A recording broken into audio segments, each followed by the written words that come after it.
let's talk about thermal expansion. We've all experienced thermal expansion in the real world. Thermal, of course, means heat or temperature. So you know there's going to be some sort of heat or temperature change. And expansion means exactly that. Something is getting larger or even smaller. Now, thermal expansion is what happens when you increase the temperature. Let's think about what happens to the molecules. All right, here's my nice little lattice. As I increase the temperature, of course, the kinetic energy is going to increase. This is going to increase the motion. So these are going to wind up bouncing against each other and doing what? They're going to wind up spreading out. They're going to, just imagine you have a bunch of marbles, or say you're on a pool table. All right, here's my pool table. When the cue ball comes in and adds kinetic energy to this, what happens? They spread out. Now, imagine Popeye's not around and I have to open a jar. Well, let's see, as you get older, it's harder and harder to do it. So what I will do is I will run this under warm water.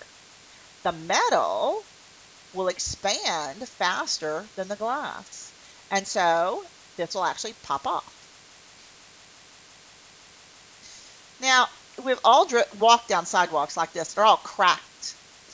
And we've also walked down sidewalks like this. This one actually looks fairly new. You'll see these have what are called expansion joints.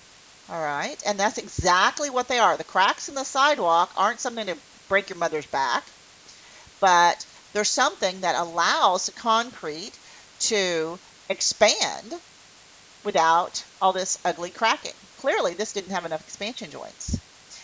So if you're ever driving on one of those scary overpasses and you see the cracks in them, those are actually good for you, because when it gets hot, especially like it does here in Houston,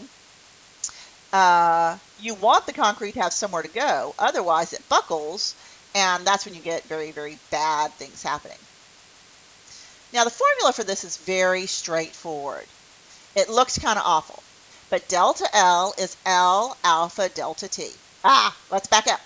Delta L is just the change in length.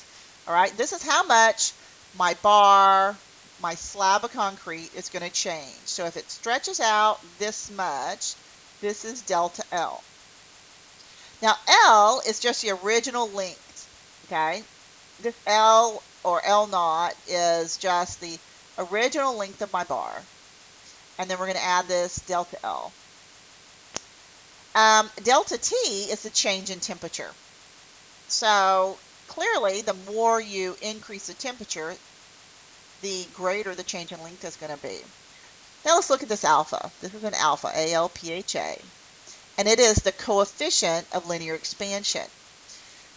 And its units, a little strange, are per Celsius.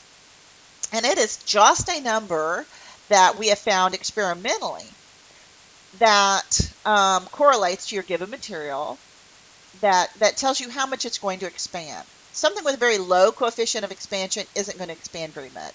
Something with a very large coefficient of linear expansion is going to expand quite a lot. And the delta T, of course, is a change in temperature. Ti is the initial, Tf is T final.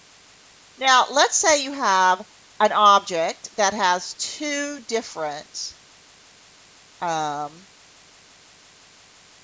say we have two different metals here, and they're sitting side by side. They're the exact same length, all right? But they're different metals, and they have different coefficients of linear expansion. What's going to happen when you heat these to the same temperature?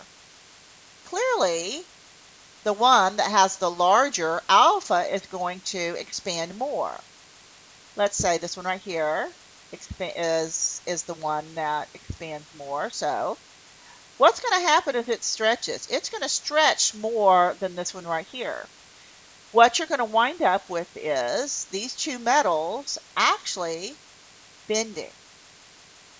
Well, I don't know if this makes much sense. This is actually something called a bimetallic